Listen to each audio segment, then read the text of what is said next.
What is happiness? সুখ ব্যাপারটা ঠিক কি? এই বিষয়ে নানান জায়গায় নানান মুনির নানান মত। ধরুন এই মুহূর্তে আমার একটা নয়, দুটো নয়, তিনটে উত্তর মনে পড়ছে। জেমস ক্লিয়ারের বইতে দেখছি happiness is absence of desire.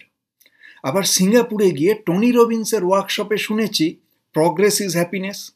আবার আমাদের চিরকালের সুপারহিট সেই বই মহাভারতে যুধিষ্ঠির বলছেন, ঋণমুক্ত হয়ে যে ব্যক্তি দিনান্তে সাকান্ন ভক্ষণ করেন তিনিই সুখী।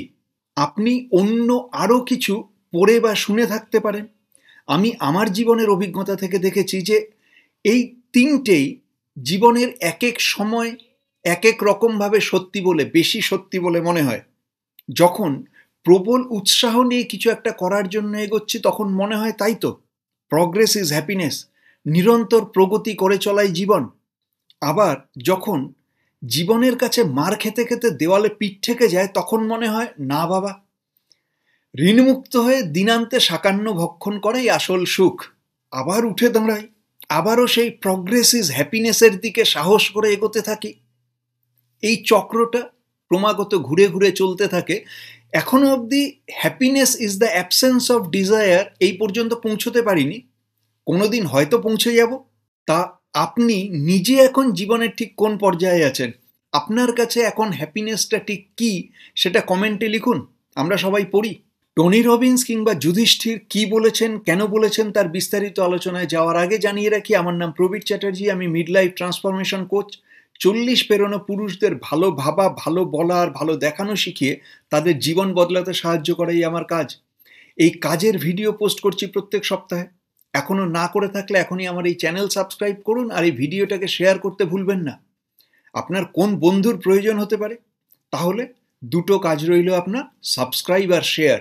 2019 সালে গিয়েছিলাম সিঙ্গাপুর। বিশ্বের 1 নম্বর ট্রেনার টনি রবিন্সের একটা 4 দিনের ওয়ার্কশপ জয়েন করতে। তার সিগনেচার ওয়ার্কশপ ইউপিডব্লিউ বা আনলিশ দ্য পাওয়ার উইদিন। সেখানে সিঙ্গাপুর এক্সপোর 2 নম্বর হলে একসাথে বিশ্বের নানান দেশ থেকে আসা কয়েক হাজার মানুষের সাথে টানা 4 দিন, রোজ সকাল 9টা থেকে নিয়ে রাত্রি 10টা পর্যন্ত এই ওয়ার্কশপে হাজারো জিনিস শিখেছিলাম। এই ওয়ার্কশপ অ্যাটেন্ড করলে যে কোনো মানুষের জীবন বদলে যেতে বাধ্য। সেখানে টনি রবিন্সের নানান কথার মধ্যে একটা কথা খুব ভালো করে আমার মনে আছে। তিনি সেদিন সেই সময় হ্যাপিনেস নিয়ে কথা বলছিলেন। তিনি কথা বলতে বলতেই বললেন, what is happiness? Progress is happiness, progress is happiness. এই বলে তিনি কথার ব্যাখ্যায় চলে গেলেন। নানান ব্যাখ্যা, নানান কথা, ওয়ার্কবুকে নানান ধরনের প্রশ্নের উত্তর লেখা, সব কাজ চলতে থাকলো। আমার মাথায় গেঁথে গেল ওই কথাটা, প্রগ্রেস ইজ হ্যাপিনেস। পরে ভেবে দেখেছি সত্যিই তো, আমরা যখন জীবনে এগোতে থাকি তখনই আমরা সত্যিকারের সুখী থাকি। যত সামান্যই হোক, একটুও যদি প্রগ্রেস করি, একটুও যদি নূতন কিছু করি, একটুও যদি এগোতে পারি, রাতে বিছানায় শুয়ে শুয়ে ক্লান্ত শরীরে মনে করার সময় মনে হয় যে হ্যাঁ, এইটুকু নূতন করেছি, ভালো লাগছে। আমরা পূর্ণতার অনুভূতি পাই এবং সুখী হই আমরা। আর অন্যদিকে যদি নূতন কিছু না করি, যদি একটুও না এগোই, তাহলে জীবনে সব কিছু ভরা থাকার পরেও রাতে একা একা শুয়ে কোথাও একটা শূন্যতার অনুভূতি হয়। আমাদের মনে হয় যে সবই তো আছে, কিন্তু আমি তো কিছুই করছি না যেন। আমরা অসুখী থাকি তখন। কিন্তু কিভাবে বুঝবেন আপনি প্রগ্রেস করছেন কিনা? আমি এর একটা উপায় ভেবে বার করেছি। একা চুপচাপ বসে একটু ভাবুন, গত বছর আজকের দিনে কিংবা ধরুন 3 বছর আগে আজকের দিনে আপনি কোন মানুষদের সাথে, কোন কাজ, কি পদ্ধতিতে করছিলেন সেটা একটু মনে করার চেষ্টা করুন। তারপর ভাবুন আজ এই মুহূর্তে কোন মানুষদের সাথে, কোন কাজ, কোন পদ্ধতিতে আপনি এখন করছেন। অর্থাৎ কিনা, কোন মানুষ পার্সন, কোন কাজ পারফরমেন্স এবং কোন পদ্ধতি প্রসেস। পার্সন, পারফরমেন্স, প্রসেস, এগুলোর মধ্যে সেই 3 বছর আগে থেকে নিয়ে আজকের মধ্যে কোনো পরিবর্তন ঘটেছে কিনা। পার্সন, পারফরমেন্স এবং প্রসেস তিনটেই যদি 3 বছর আগের থেকে নিয়ে এখন পর্যন্ত একই থাকে, তাহলে আপনি এগোননি, আপনি একই জায়গায় আছেন, আপনার কোনো প্রগ্রেস হয়নি। তাহলে আপনার জীবনে বাকি সব কিছু থাকুক না কেন, কোথাও আপনি একটা শূন্যতার অনুভব করবেন। আপনার সবসময় মনে হবে যে কিছু একটা যেন হচ্ছে না, কোথাও কিছু একটা খামতি রয়ে গেছে।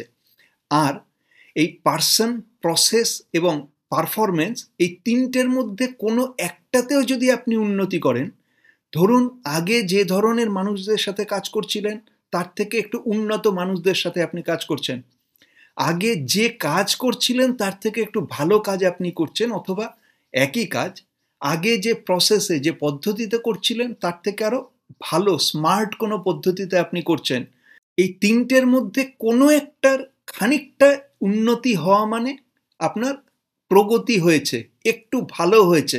আপনি সারাদিন ব্যস্ত থাকবেন, ক্লান্ত থাকবেন, কিন্তু আপনি সুখী থাকবেন তখন। তো এ তো গেল কর্মযোগীদের কথা। প্রগ্রেস ইজ হ্যাপিনেস, নিরন্তর প্রগতিই হলো সুখ, নিরন্তর কাজ করে চলা, নিরন্তর এগিয়ে চলা। এবার ওদিকে মহাভারতের গল্পে আসুন। সেই যে বনবাসের সময় জঙ্গলে ঘুরতে ঘুরতে ক্লান্ত হয়ে যুধিষ্ঠির তার ভাইদের বললেন, কোথায় জল আছে একটু খোঁজ করো। নকুল একটা উঁচু গাছের ওপরে উঠে চারদিক দেখে বললেন যে ওই দিকে জলের ধারে জন্মায় এমন অনেক গাছ দেখা যাচ্ছে, সারসের আওয়াজ শোনা যাচ্ছে। নকুল জল আনতে চললেন। তিনি ফিরছেন না দেখে সহদেব গেলেন নকুলের খোঁজে। সহদেবও ফিরছেন না দেখে অর্জুন গেলেন। তাঁকেও ফিরতে না দেখে তারপরে গেলেন ভীম। চার ভাইয়ের কেউ ফিরে আসছে না দেখে অগত্যা যুধিষ্ঠির নিজেই চললেন সেই জলাশয়ের উদ্দেশ্যে।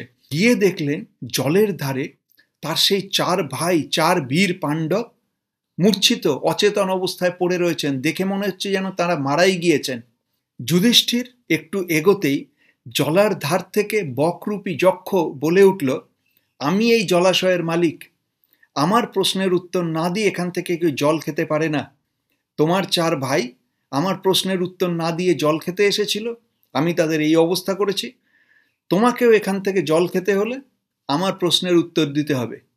এবার যুধিষ্ঠির ভেবে দেখলেন যে এই যক্ষ এত বলশালী যে তার চার বীর বিক্রম ভাইকে ধরাশায়ী করে রেখেছে। এর সঙ্গে তো গায়ের জোরে পারা যাবে না, কাজে প্রশ্নের উত্তর দেওয়া যাক। একে সন্তুষ্ট করতে পারলে জল পাওয়া যাবে, সাথে হয়তো ভাইদের প্রাণ ভিক্ষাও পাওয়া যেতে পারে। যুধিষ্ঠির রাজি হলে যক্ষ তাঁকে একের পর এক প্রশ্ন করতে লাগলেন এবং যুধিষ্ঠির যথাসাধ্য উত্তর দিতে থাকলেন। আর্কিও অ্যাস্ট্রোনমার নীলেশ ওক তার গণনা থেকে দেখিয়েছেন যে কুরুক্ষেত্রের যুদ্ধ ঘটেছিল 5561 BCE-তে, 5561 খ্রিস্টপূর্বাব্দে, অর্থাৎ আজ থেকে 7500 বছরেরও আগে। এবং দেখা যাচ্ছে যক্ষের করা এই প্রশ্নগুলো এবং যুধিষ্ঠিরের দেওয়া উত্তরগুলো আজ 7500 বছর পরে আজকের সমাজে এসেও সমানভাবে প্রযোজ্য। মহাভারতের বনপর্বে যক্ষ যুধিষ্ঠির সংবাদে অনেক প্রশ্নের শেষে যক্ষ যুধিষ্ঠিরকে প্রশ্ন করেছিলেন, সুখী কে? যুধিষ্ঠির উত্তর দিয়েছিলেন, যে লোক ঋণী ও প্রবাসী না হয়ে দিনের অষ্টম ভাগে শাক রন্ধন করে সেই প্রকৃত সুখী। রাজশেখর বসু কৃত মহাভারতের অনুবাদের 264 নম্বর পাতায় লাইনটা আছে।